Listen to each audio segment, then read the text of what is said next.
All right, man. I need you to state your name and let them know you're on Nickavelli TV. Okay, my name is Julius. I'm a Knicks fan since the 1960s. I saw Clyde Russell, a #1 pick. I saw Bill Bradley, a #1 pick, Trey Frazier, all these guys, and that's when the Knicks had that cohesion. They played together. They was unselfish.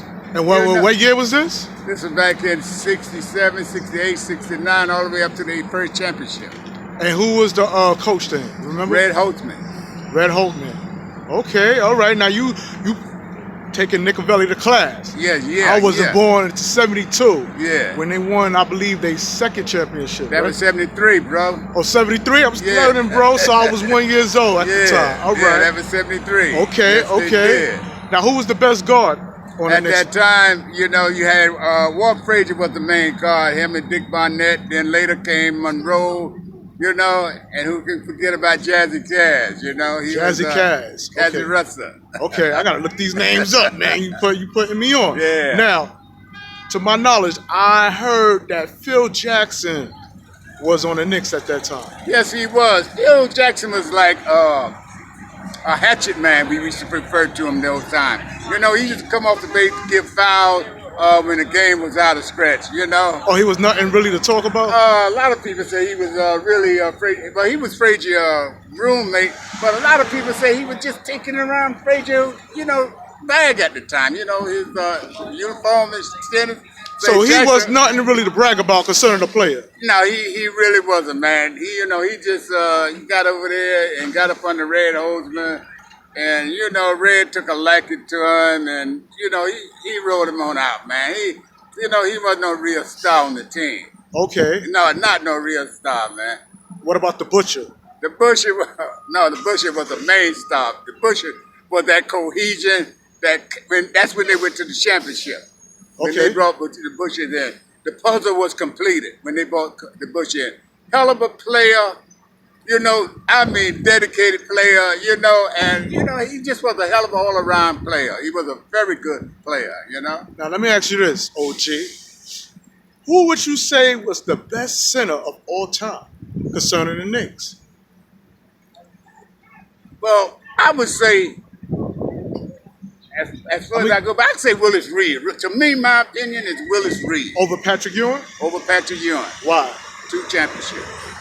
Oh, you ready to step off because of the 2 championships? 2 championships. That's it? That's it. I mean... And that last one, he did it with one leg. The knee was messed up. And he came out there hopping and everything. And the boys did the rest. Patrick, can't take nothing away from Patrick. Hell of a player. He don't have that reason. I hear you.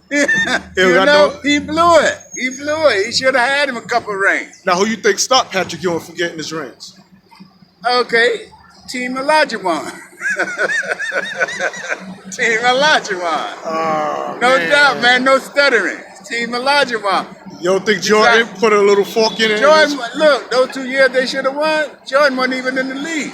Jordan, that's when his father got killed. He went out and stopped playing basketball, out of depression. He stepped off for 2 years. That's why the Knicks was in there those 2 years. Because Jordan wasn't there. Okay. They didn't win against Jordan, they went against Scottie Pippen. And that was Scottie Pippen team at the time. But he took that he stepped off because his father got murdered down south. Right. And he was out. Yeah. A couple of years. But for the most part, you're saying that Willis Reed was the greatest Knicks center. To me, he was, man. Clyde Frazier was the best guard you ever seen? The best guard that the Knicks ever had was Walt Frazier. To me, Monroe was good. And the next guy, don't forget Tricky Dick. Who? Tricky Dick. Dick Barnett. He was another good guy. Yeah? Yeah, very good guy. Matter of fact, he the one who broke Frazier in. Is that right? That's the truth. Okay. Was Frazier always with his flashy suits back then like he is today?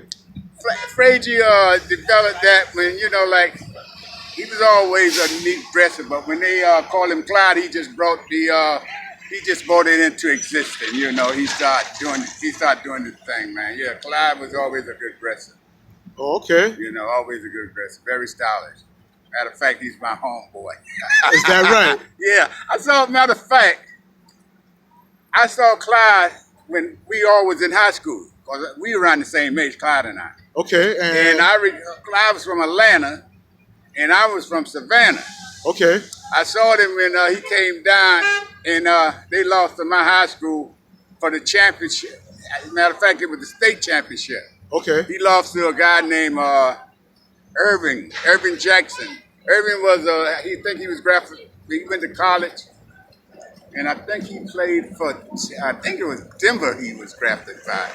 Irving Jackson, Mervyn Jackson, Scott Irving, Mervyn Jackson. Mervyn Clyde, Jackson. I'm pretty sure Clyde can verify this. And he lost to them down in Savannah, Georgia in the state championship. Okay, man. Yeah, but Clyde was an all-around athlete, very talented. So you don't think the Knicks got a guard up to date that can match Clyde Frazier's skills? No, they don't. You know, not only can they match his skill, they can't match his smarts. Are you aware of Trey Burke? Trey Burke, hell of a ball player if he get the proper chance. You know, get the kind of, like nursing that they give a lot of the other players. They ain't giving him his run. And let me ask you this: what you think about Frank Ntilikina? Frank, The French